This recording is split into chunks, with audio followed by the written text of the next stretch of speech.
बिस्मिल्लाहिर्रहमानिर्रहीम। तमाम नाज़रीन अस्सलाम वालेकुम। नाज़रीन, आज मेरा मौजू कुर्बानी है और कुर्बानी का अहम रुकन उसका ये है कि हज़रत कुर्बानी जो है ये सुन्नत इब्राहीमी है। तो अल्लाह ताला का फरमान है कि कुर्बानी उस दो और उस जानवर की दो जिसका हुक्म हुआ है।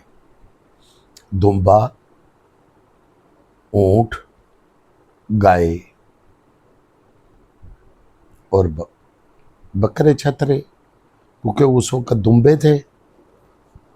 तो आप सरकार सल्लल्लाहु अलैहि वसल्लम भी उस वक्त बकरियां चराते थे।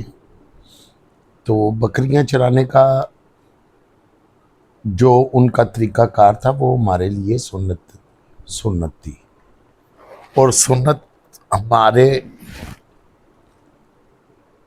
दिल ज़हन में एक ईमान की शक्ल है।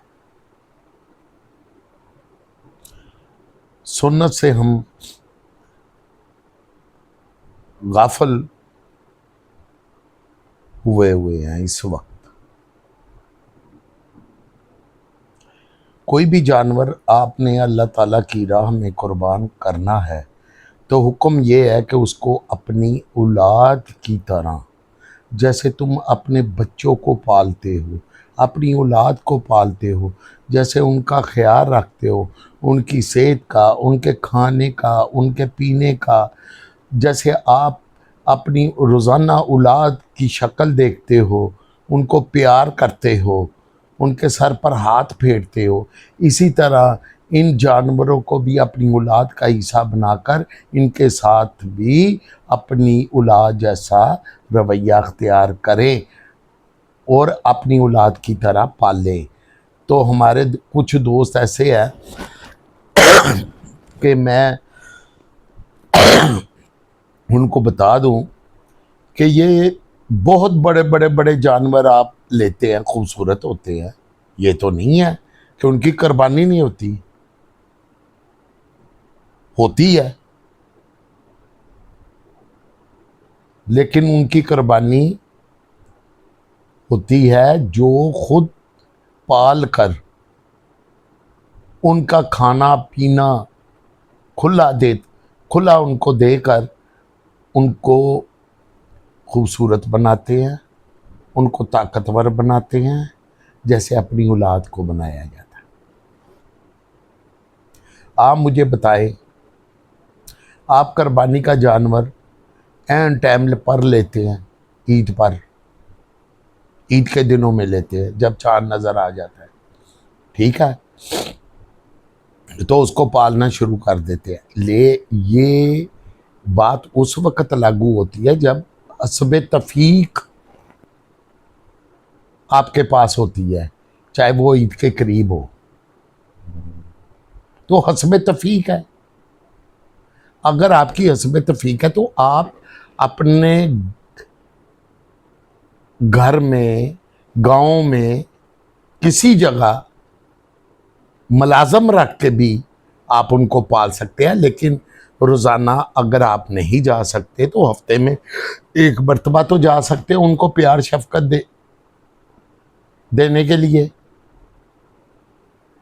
और उनको ये देखते हुए कि उनकी जो खुराक है, उनको जो पानी है या कोई चीज़ है उनको टाइम पर मिलता है कि नहीं मिलता, उनको नहलाना संवारना वो आप कर सकते हैं जैसे औलाद को करते हैं।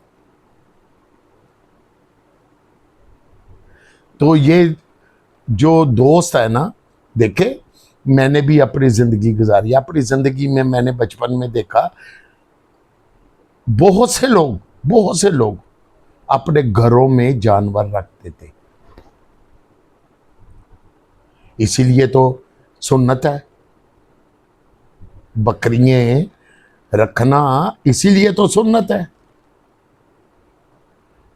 और जब उनका ख्याल रखते हो, उनके बच्चों का ख्याल रखते हो, अपने बच्चों की तरह रखते हो, तो जब वो छुरी के नीचे आते हैं तो आपके कलेजे को हाथ पड़े,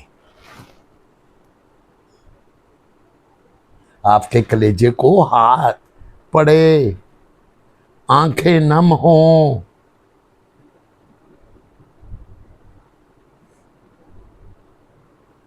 ये क्या हुआ?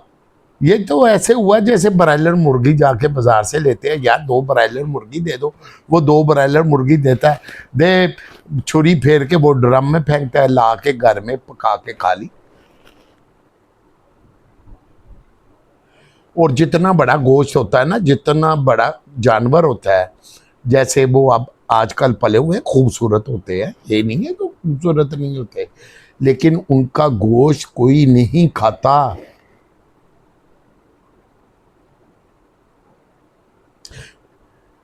वो चर्बियों से भरा होता है, वो गरीब लोगों के काम आ जाता है, वो उसका घी निकाल के तो रख लेते हैं। तो जितना महंगा आप जानवर लाते हो, एक जानवर पाले, औलाद की तरह पाले, उनको पाइया पाइया गोश्त दे दे, 7-2 किलो घी का डब्बा दे दे, किलो घी दे दे, वो खाया तो जाएगा ना, पेट, किसी गरीब का पेट तो भरेगा ना। तो लिहाजा मैं अपने नाजरीन से इन बातों के लिए दरख्वास्त करता हूँ कि जानवर को दिल से लगाकर, अपनी औलाद समझकर पाले, फिर उसकी कुर्बानी दे। अल्लाह ताला इसको कबूल फरमाएगा। शुक्रिया।